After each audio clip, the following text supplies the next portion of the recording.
What is good? What is good? What is really, really good? Hey, as always, it's your boy Justin Creer, very key young woman above the streets. Um, I was just watching something and uh, kind of provoked me. I felt I want to share it because it's very nice, or at least I construe it as nice. I was watching, or let me preface it with this.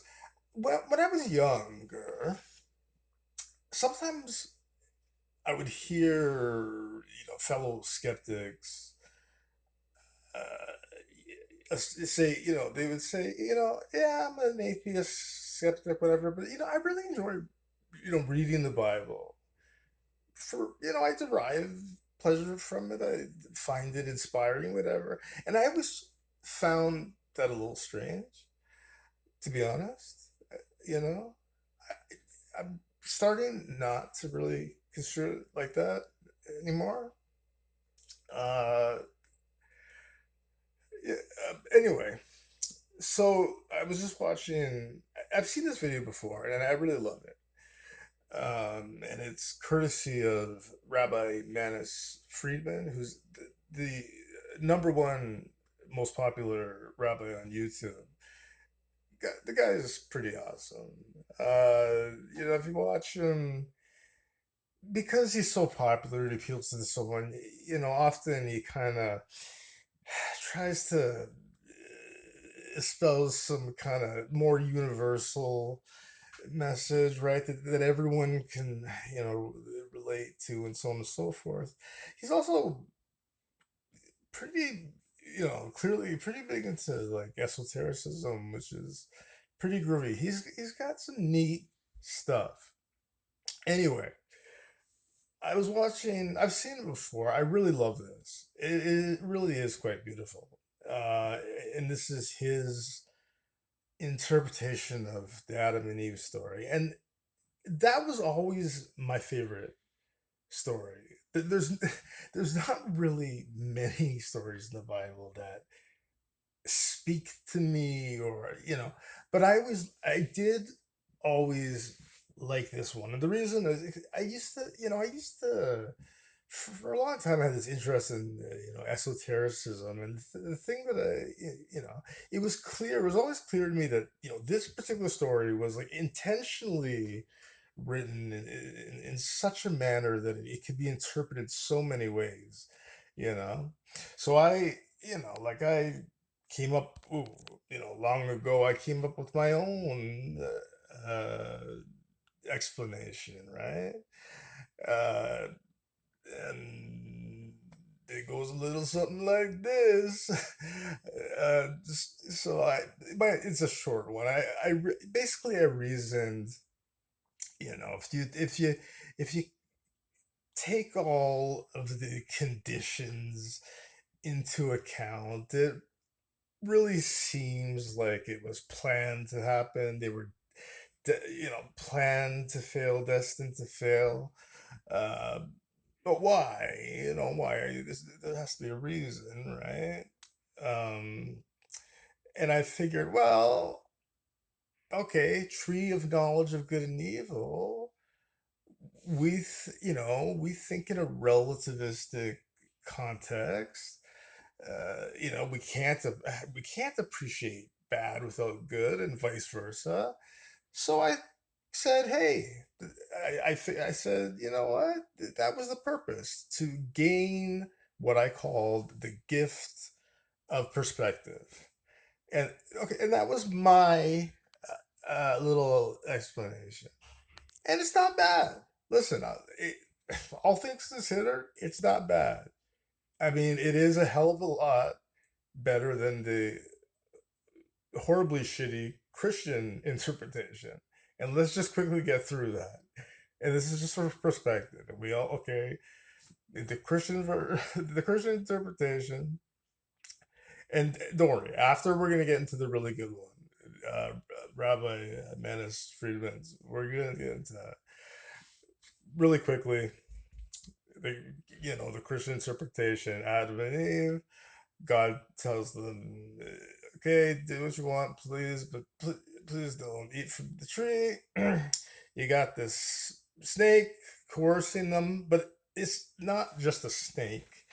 This snake is Lucifer, who is a made up character. Okay, Lucifer does not exist in Hebrew Judaic theology. He doesn't exist at all.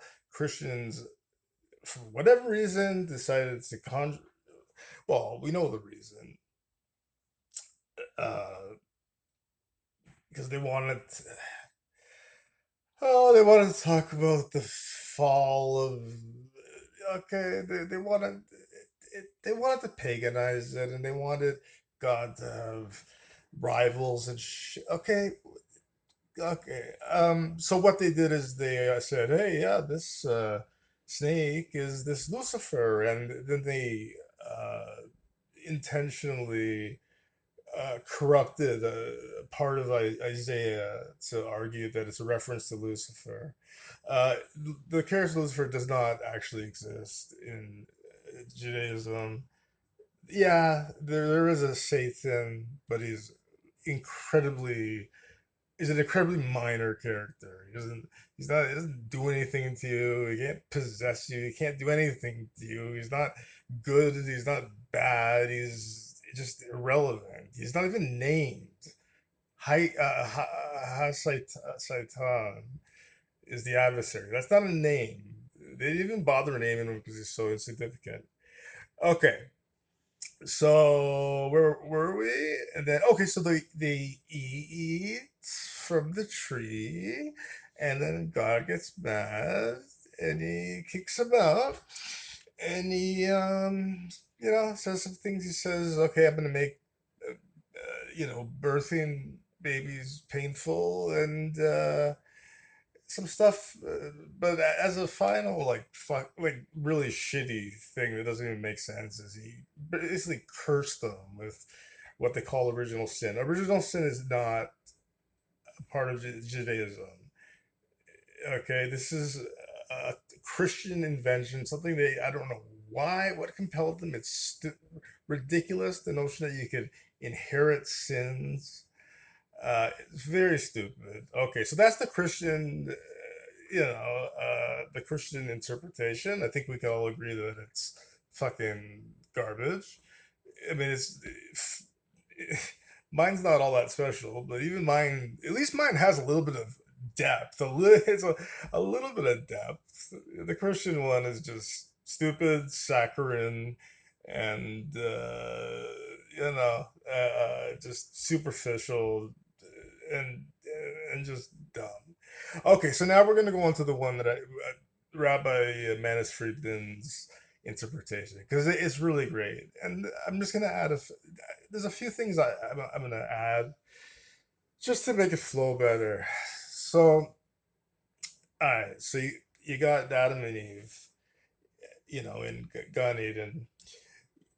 God, he tells them, uh, yeah, he tells them, just please don't eat from the tree of knowledge of good and evil.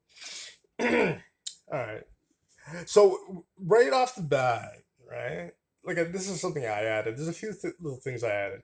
Right off the bat, it's a little suspicious.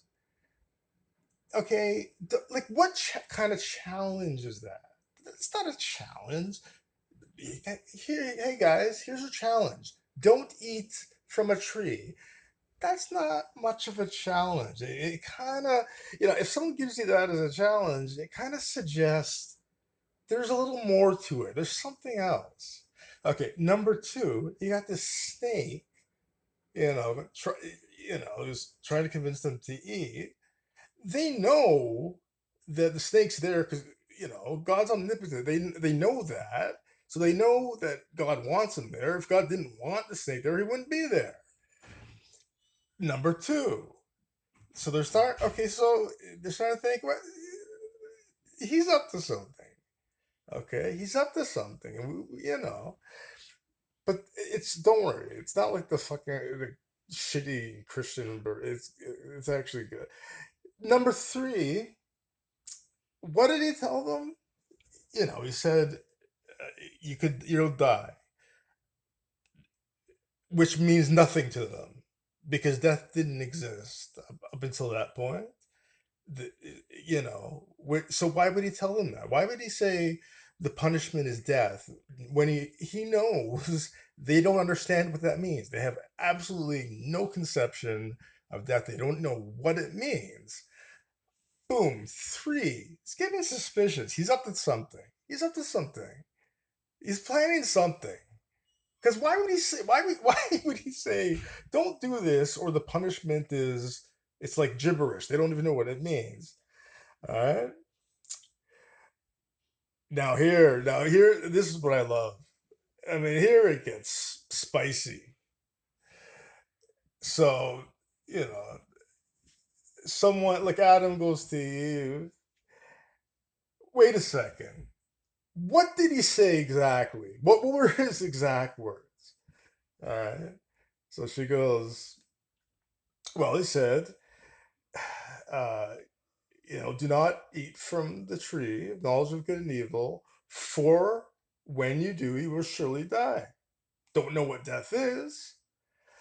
Yeah. Rewind, go back a little bit, but a little bit before that.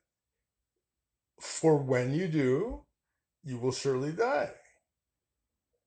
For when you do, he didn't say if you do, he said when you do. And they know God is omniscient. So if he says it's going to happen, it's going to happen. So at this point, they're like, okay. There's more. There's way more to this. Okay, this is not like a little challenge. Don't eat from a tree. There's clearly, more to this. So they eat from the tree. They eat from the tree. But that's what God wants. Now, so Rabbi Friedman talks. Now this part, it's not actually written in Genesis, but but I really like it. I'm gonna tie it all together. It's really beautiful. He goes, God goes to them, to Adam and Eve. Okay, guys. Okay, I'm a level with you. Okay, yeah, yes, you were set up.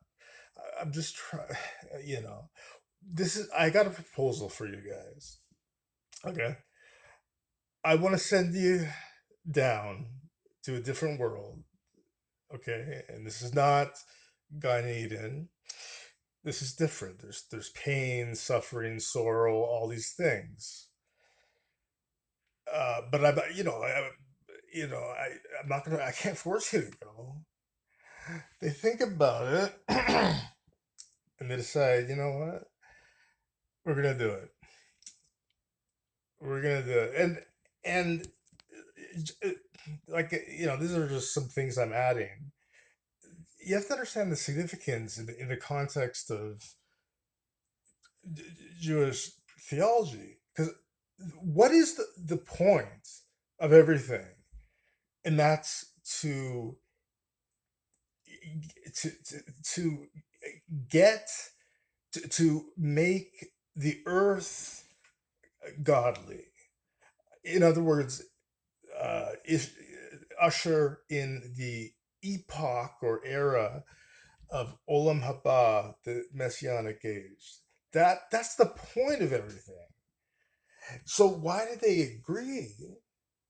Well, because they have purpose, and what a purpose! They started. Okay, the whole point is to get the point of Judaism has not Judaism. There's no focus on Gan Eden, on heaven. There's no focus, and Rabbi Manis Friedman talked about it, and I agree. Christians, they talk about heaven. They're like, oh, I'm so excited, and they're all manic, and I'm thinking in my mind, dude, you're gonna be there 2 days, and you're gonna be like, I'm bored. Because that's always happens. The people that they're all, oh, I'm so excited. What are you so excited about? Man, the thing is, like, I remember him saying, have you ever seen a Jew excited about heaven? And I thought to myself, no, I haven't. No one in my family, no one friends. I'm not excited. I, you know, be, why? And Mainstream talked about it. Yeah, whatever. It's comfortable. There's no pain. Whatever. But like you said, you're retired. There's not if there's no pain, if there's no problems, you can't help anyone. In this life, you need some purpose. You need some purpose. You can't just sit there in heaven and what's that? What is that? That's nothing. So they understood. Like this is for a this big purpose. Okay, we're gonna start something that you know is this is supposed to be the biggest thing, and they got it and they agreed to it, and I think that's about it. But I mean, okay, compare that to the whatever the Christian story where the you know the lesson is yeah you have to you're guilty of your ancestors' sins. What? All right, you can't compare. You see, there's so much more depth, right? And I love it. I just want to share that because I mean, I always like this is the one story that always appealed to me, but I love his interpretation. It's your boy Justin, aka Young Woman, the mother of the streets. Take care, y'all. Peace.